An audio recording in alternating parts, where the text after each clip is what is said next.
It's wild to think that one of the most mysterious, expensive, and chaotic disasters in movie history featured two titans of cinema, Tom Cruise and Ridley Scott. Legend was meant to be a spiritual predecessor to The Lord of the Rings, a story of mythical creatures, an epic clash between light and darkness, and a visionary director at the peak of his career. But somewhere along the way, something went wrong, terribly wrong. Drop a like because today we're diving into how an unforgettable fantasy went up in flames, literally, with on-set fires, ruined careers, and a final cut torn apart by the studio. And worst of all, how a deeply personal, passionate project became its director's worst nightmare. By the early 80s, Ridley Scott was already one of the most revered names in film. He had redefined space horror with Alien and filled theaters with images that felt like dreams brought to life. But now he was after something different. He wanted to leave behind the metal, the future, the cold corridors of spaceships, and create a world of endless forests, magical beings, and light filtered through the trees. A pure fantasy, wild, hypnotic. Scott set out to craft a fairy tale for grown-ups. While still editing Blade Runner, Scott reached out to novelist William Hjortsberg and asked him to help shape the story that had taken over his mind. In his dreams, a unicorn was being hunted by a malevolent force. That image became the spark. Hjortsberg went on to write 15 drafts, some ridiculously long, others downright impossible to shoot. Some ideas weren't just expensive, they were straight up unsettling. In one early draft, the main character turned into a furry creature and ended up trapped and punished by the villain. The tone got so dark that even Scott, who had just shown a weird-looking monster exploding out of an astronaut's chest, felt it was a step too far. After countless drafts and at least 15 different versions written between 1981 and 1983, Ridley Scott and William Hjortsberg finally shaped a script that captured the vision they had both been chasing. The story follows Jack, a young man from the forest who must confront the Lord of Darkness himself to prevent the world from falling into eternal night. It all begins when Princess Lily makes a mistake that puts the last unicorns in danger, magical creatures whose presence sustains the balance between light and shadow. With the help of fairies, elves, and other enchanted beings, Jack embarks on an epic journey to set things right. Armed with a one-of-a-kind script, brilliant and messy in equal parts, Scott threw himself into the hunt for the perfect studio to make it happen. But it wasn't going to be easy. The script was already a challenge on its own, and there was an even bigger problem. Blade Runner had bombed. Scott was coming off a rough loss. Studios no longer saw him as a visionary, but as a complicated, expensive, and hard-to-sell director. Still, he didn't back down. He doubled down. Legend wasn't just his next film, it was his all-in bet. He wasn't just aiming for a great movie. He wanted to prove he still had a voice, that he could build entire worlds like no one else. He became obsessed with crafting a dark, baroque, elegant fable. No flashy stars, no sci-fi gloss, just pure fantasy. Legend wasn't just a passion project, it was his shot at redemption. Scott and Hjortsberg showed the final version of the script to Disney, hoping the studio that had created the most iconic animated fairy tales would support this new story. But no, Disney turned it down almost right away. They said it was too dark, too strange, and too far from the family-friendly tone they wanted to keep at the time. But as in every epic tale, an unexpected ally emerged. Universal Pictures, in partnership with Embassy International Pictures, saw the potential in the project and gave it the green light, with a $20 million budget. The studio, and especially Sid Sheinberg, Universal's president, chose to put their trust in Ridley Scott and his ability to turn impossible worlds into something tangible. With the script locked, funding in place, and the studio's support behind him, it was time to bring Scott's vision to life. He wanted to create a film that combined the epic landscapes and mythical creatures of J.R.R. Tolkien, the father of modern fantasy, with the dark, symbolic tone of Dante's Inferno, that medieval descent into sin that still haunts us to this day. At the same time, he wanted it to feel like a Disney animated feature, magical, visually stunning, and full of wonder, yet with a shadow always present just under the surface. But before thinking about sets or creatures, Scott had one main focus. The villain had to be perfect. The Lord of Darkness wasn't just another bad guy, he was pure evil. Early designs showed him as a huge demonic figure, dramatic, intense. He would dominate every scene and leave the audience shaken. So who could play a role like that? For Scott, there was only one person who could pull it off: Tim Curry. Curry had a classical background in British theater. His voice could fill a room without a microphone, and that power earned him the role of Dr. Frank N. Furter in the cult musical The Rocky Horror Picture Show. In that film, Curry proved he could be shocking, frightening, and absurdly magnetic, all at once. Audiences didn't just notice him, they adored him. People couldn't stop talking about his presence, the way he moved, delivered lines, and commanded the stage. By the 80s, Tim Curry was already a living legend. And when Ridley Scott saw Rocky Horror for the first time, he immediately knew that kind of presence was exactly what his demonic creation needed. When the offer came, Curry didn't think twice. He took on the role without even asking what he was walking into. What awaited him on the set of Legend were 5-hour makeup sessions every day, prosthetics that covered him from head to toe, and a pair of enormous horns so heavy he couldn't even sit down between takes. But we'll get to that soon. For the role of Jack, the young hero of the forest, actors like Johnny Depp and Robert Downey Jr. were considered.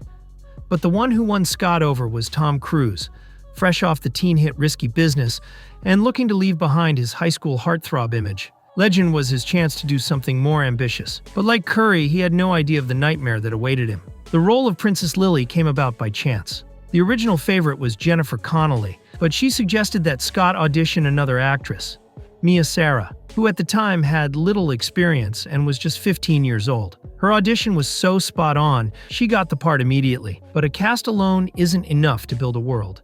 And Scott knew it. From day one, he set out to make this fantasy feel real. Not animated, not a parody. Real. That's why Scott brought in Charles Node, the costume designer behind Blade Runner and The Dark Crystal. Node held nothing back. He designed costumes with aluminum, aged fabrics, and handmade armor, as if they came from a medieval era that never existed. But one crucial piece was still missing: the makeup. That's when Scott managed to bring in Rob Bottin, a young special effects prodigy who had already revolutionized horror with The Howling and The Thing. Bottin took charge with over-the-top ideas, giant prosthetics and animatronic parts more complex than a spaceship. Scott was thrilled, and his ambition didn't stop there. At one point, he even wanted to play with the size and scale of some characters, using forced perspective and clever camera tricks. Hollywood had already used these techniques in monster movies and for special effects, but Scott wanted to push them further. He planned to shoot in 70mm, a much larger film format than what was standard at the time, and then transfer it to 35mm so that certain characters would appear tiny. If just explaining that sounds confusing, imagine what the Universal executives must have thought. Needless to say, the idea was rejected on the spot. But it was this kind of thinking what got people talking. At Universal, producers and studio executives began to raise concerns. The original budget was high, but doable, around $20 million. But some of Scott's ideas threatened to blow it wide open. Were they dealing with yet another brilliant director losing out of control? Scott, like any good illusionist, knew how to calm things down. He kept saying, "Fox thought the same while filming Alien, and look how that turned out." That one line was enough to make everyone take a deep breath and keep going. Meanwhile, the crew had to build the world. And that's not just a figure of speech. Scott literally ordered an entire forest to be built inside a studio. He refused to shoot outdoors because he wanted complete control over the atmosphere. The team chose Pinewood Studios in England, one of the few places in the world big enough for such a crazy idea.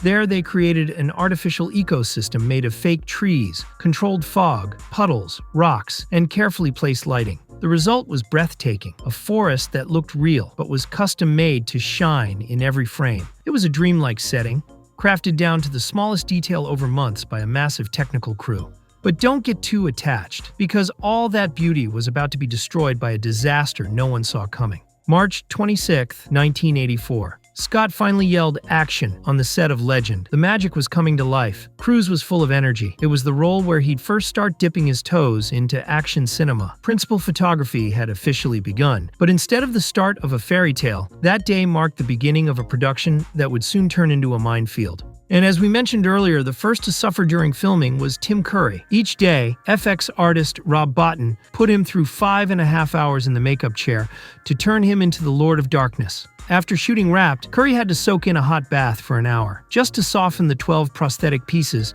so they could be removed without damaging his skin. More than anything, Scott was fixated on keeping Curry out of sight, saving the villain's reveal, just like he had with Alien. But one day, Curry couldn't take it anymore. Exhausted and hit by a wave of claustrophobia, he tried to tear off the makeup in a panic, causing serious injuries to his face from the adhesive that held the 12 prosthetic pieces in place. Scott reacted right away. He felt bad. He asked Bottin to redesign the entire setup, and Bottin managed to cut it down to 9 prosthetic pieces, simpler and easier to apply. Scott also made another call. He halted all scenes involving the full character for a week to give Curry time to recover. That decision marked a shift for the studio executives, who stopped buying into Scott's alien stories and started taking a much harder line. But despite the incident involving Curry, production kept going. Everything seemed to be back on track until the most unexpected blow hit. On June 27, 1984, just 10 days before principal photography was set to wrap, the crew paused for lunch. That's when a spark ignited one of the wooden structures on Set 007. Within minutes, the flames tore through everything. The entire forest was reduced to ashes. No one was hurt, but months of work vanished in a cloud of smoke. For many, it felt like the end of the project. The producers panicked, fearing the film would be delayed for months while the set was rebuilt. But something worried them even more. The budget was already bleeding red. Scott wasn't about to back down. He didn't want to relive the nightmare he'd gone through on Alien, and he was determined to finish the film, even with the full weight of the studio on his shoulders. He quickly rewrote the shooting plan and moved the remaining scenes to the Royal Gardens at Pinewood Studios, a quiet green corner that perfectly matched the film's dreamlike atmosphere. Thanks to his quick action, the movie was completed, just a few days behind schedule. Scott stood his ground. He showed he could lead even when things got really tense, something even Tom Cruise would later praise in public more than once. Scott had pushed through every obstacle life threw at him, but there was no escaping the curse of post-production. A film can take years to write and months to shoot, but just a couple of bad choices in the editing room were enough to bring a movie like Legend crashing down in an instant. With filming done, Scott moved on to the final touches, adjusting scenes, pacing, and if all went well, topping off his vision with an epic symphony. To make it happen, he brought in two trusted collaborators, Terry Rawlings and Jerry Goldsmith. Rawlings had edited both Alien and Blade Runner. Goldsmith, one of the most respected composers in Hollywood, had also created the unforgettable score that defined Alien's dark identity. Scott felt like everything was finally under control. The first cut of Legend ran 150 minutes. It was ambitious, dense, filled with character development, and a story that took its time. Cruise's Jack followed a complete hero's journey with a slow, thoughtful evolution. The tension built beautifully toward the reveal of Curry's majestic and terrifying character. Scott believed he had created a masterpiece, a dark fantasy with the soul of a classic. But then came the test screenings, and with them, the beginning of the end. The audience was left confused. Some thought it was boring, others said it dragged. There were complaints about the pacing, the structure, and, to Scott's surprise, even Goldsmith's score, which some described as too old. There's a story that, as irony would have it, became legend.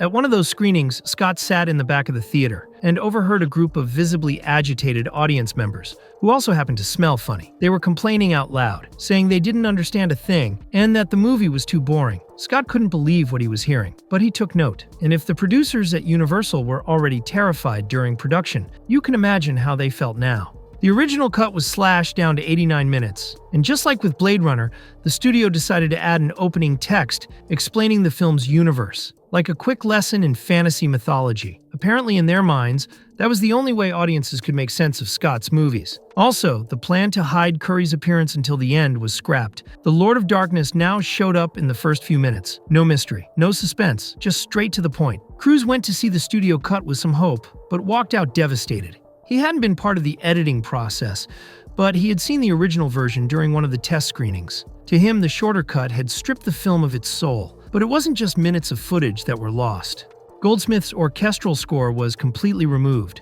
In its place, Universal went with what they thought sounded more modern, an electronic, synth-driven soundtrack by Tangerine Dream, a German band with a solid reputation, known for films like Sorcerer and Thief. And while the new score was artistically strong, the contrast with Goldsmith's original composition couldn't have been more jarring, and Scott hated it. By that point, the director was worn out. He had fought through studio rejections, production troubles, and even a fire, but the test screenings broke him, and he wasn't sure he could survive another box office failure like Blade Runner. Humiliated and unable to lift his head, Scott gave in and accepted Universal's final cut of Legend, a version gutted and reshaped beyond recognition. Despite all the changes, the cuts, the replaced score, the studio-approved edit, Ridley Scott still believed Legend could find success at the domestic box office. He put everything on the line: his reputation, his career, his personal obsession with elevating fantasy to a whole new level. The final product wasn't exactly what he had envisioned, but he trusted that audiences would understand the vision.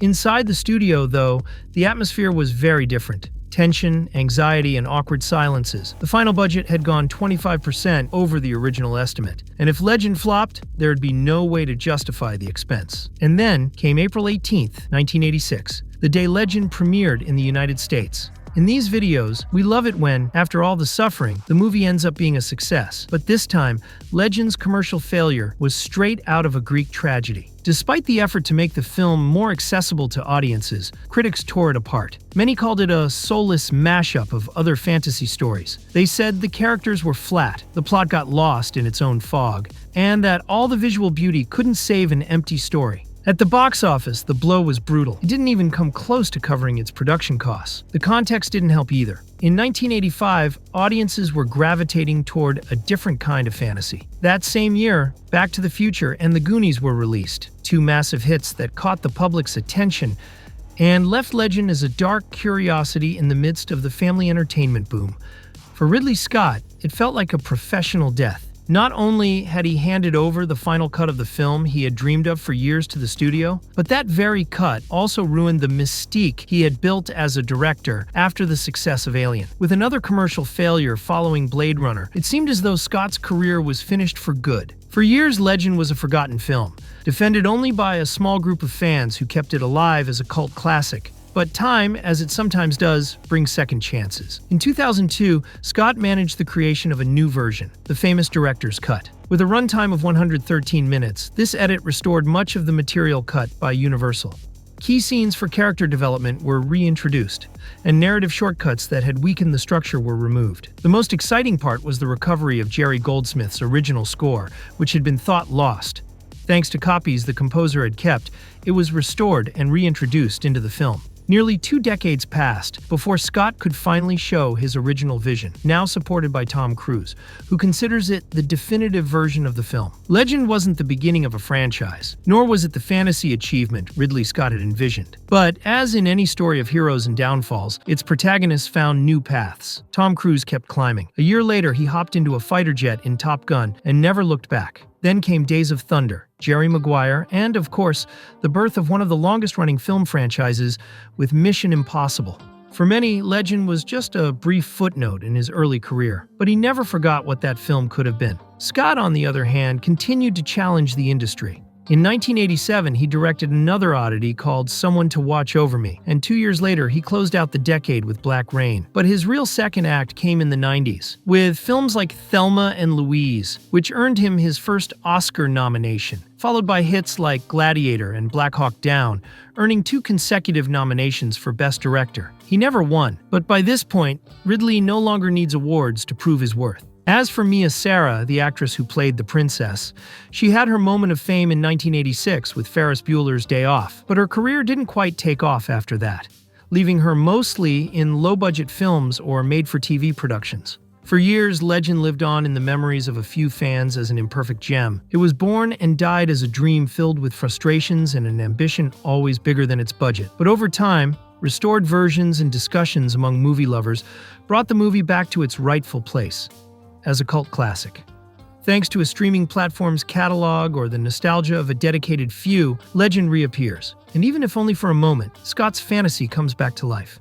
In 1979, Alien shocked the world and redefined popular culture. As a result, Alien: Romulus has generated incredible excitement with its promise of more spaceships.